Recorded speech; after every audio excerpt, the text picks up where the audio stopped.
Hello, and thanks for coming to my video on thermodynamics. For those of you who are a student of mine, you can access this lesson under Unit 8.1.3. So today's lesson, we're going to be talking about the first law of thermodynamics. And so first of all, let's talk about exactly what is thermodynamics. Thermodynamics is a branch of physics that specializes in the study of the flow of heat, energy, and work. It's the study of the flow of heat, energy, and work. So we know from the famous law of conservation that energy is conserved. So quite simply, the first law of thermodynamics indicates that energy is neither created nor destroyed, it is merely transformed. And there's a very important formula that we need to understand for thermodynamics, and it looks like a pretty simple formula, but it's actually a little bit more complicated than you might think. It can be complicated if you don't understand certain concepts. Delta U is equal to plus or minus Q minus plus or minus W. Delta, this triangle, this is the Greek letter delta.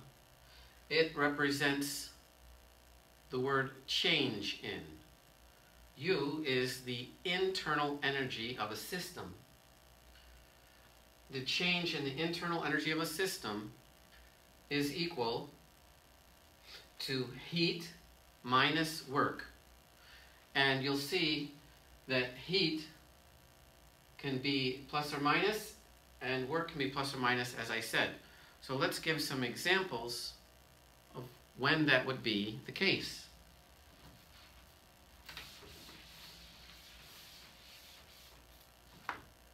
So here we have two systems.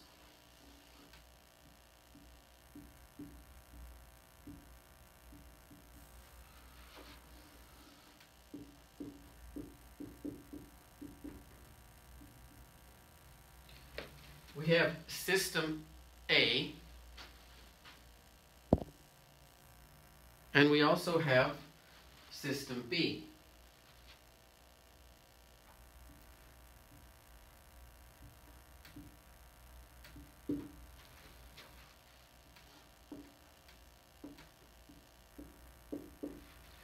System A, you can see heat is flowing out, and in system B, heat is flowing in. So there's two very important prefixes that you'll need to understand. Exo and endo. Exo, endo. The easiest way that you can remember what these mean, think of exo as being similar to the word exit. The heat is exiting out of the system. That's exo.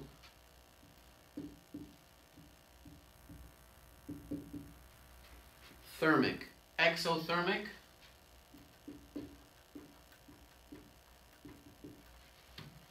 Endothermic. The opposite of exiting out, heat going into a system, that's endothermic.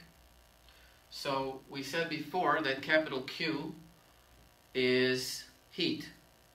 So we know that if heat is going into a system and it's endothermic,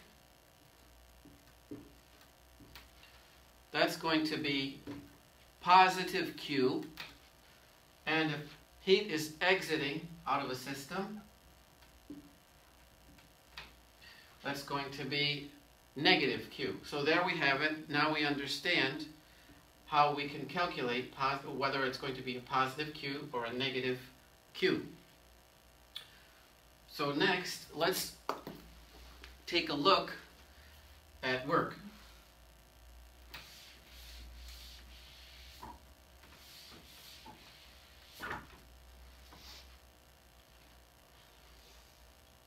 So let's use the example of a piston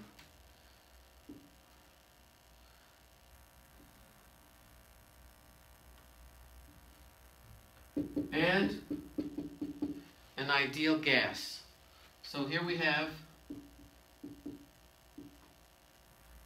a piston, and here we have an ideal gas.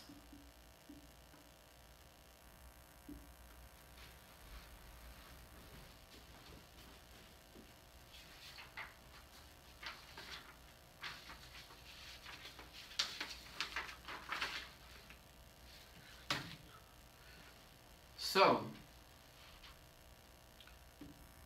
let's say the piston is compressing this gas down. If the piston is compressing the gas down, that means work is being done on the gas. That's W sub on. If that's the case, it's going to be negative W. Now let's use another example. Let's say this gas is being heated by a heat source, and it causes the piston to push upwards. Well then, in this case, work is done by the gas, which indicates work is positive, plus W. So keep in mind that this does not negate the fact that you still are subtracting something. So don't mix up the plus or minus on a W with a negative. You have to keep both of the signs when you work a problem. So in our next video, we'll go over some examples of actual problems using this formula.